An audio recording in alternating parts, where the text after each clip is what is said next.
Sourabh Gupta is joining us now. He's with the Institute for China-America Studies and a senior international relations policy specialist for Asia Pacific. Sourabh, thanks for being with us. First, I want to get your thoughts on what Xi Jinping said in Friday's ceremony, not just the language, but the tone and the suggestions. Yes, it was strong, but there is a strong message that has to be sent, and it was this message that is being sent. I think let's go back to 1953. This was 8 years after the US received Japan's surrender on the battleship Missouri. The Chinese People's Volunteer Forces fought the mighty American army to a standstill on the Korean Peninsula. That ordeal telegraphed that China's had belonged to the first rank of powers as a military power. What President Xi is trying to telegraph now is that the United States can have all its export denials and all its licensing controls and block the access to technology for China, but China will resist, and China of its own means will ensure that it will ascend to being America's geo-economic peer, just as it had made itself America's military peer in the Korean War in 1953.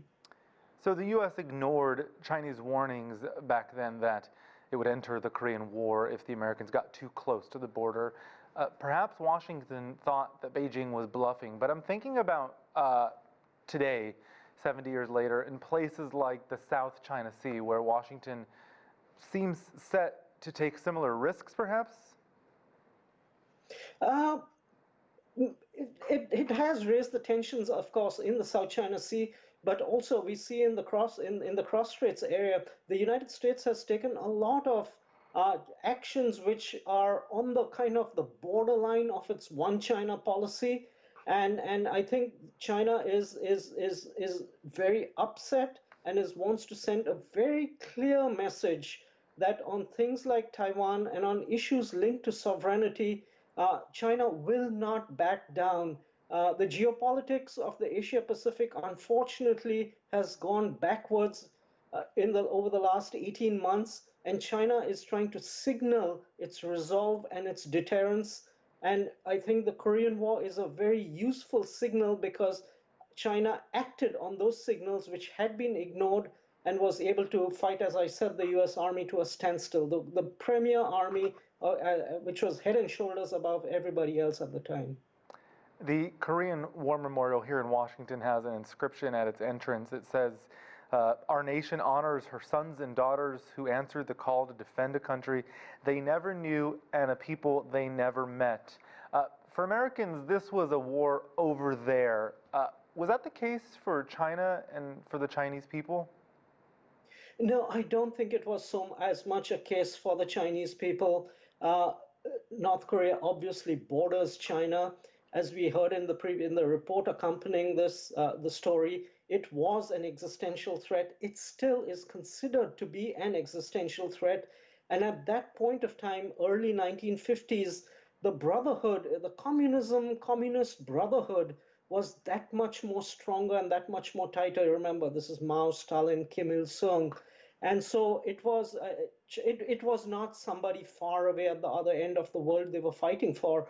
And in that context, one must also pay immense homage to the Americans who fought and laid down their lives for a war very, very far away, and unfortunately also in fairly large numbers.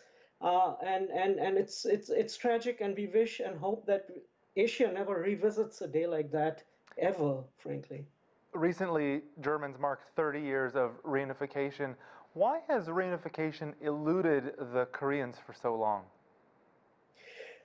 That's going to be it's a hard question, and it's also going to be a hard process for reunification. East Germany was very much tied to the Soviet Union in terms of communist brotherhood. And when the Soviet Union itself was on its last legs, East Germany knew the day was nigh when it didn't have a future by itself. Now, one could even say the same thing about North Korea, but North Korea then pivoted to ballistic and to nuclear missiles, a nuclear deterrent, to enable its basic regime sustenance. And that's why I think North Korea has managed to maintain a disciplinarian, authoritarian, almost totalitarian state with a nuclear deterrent, has been able to hold itself up 2 inches above the ground. And unfortunately, till the proliferation issue is resolved, we are not going to have movement towards unification and reconciliation on the peninsula.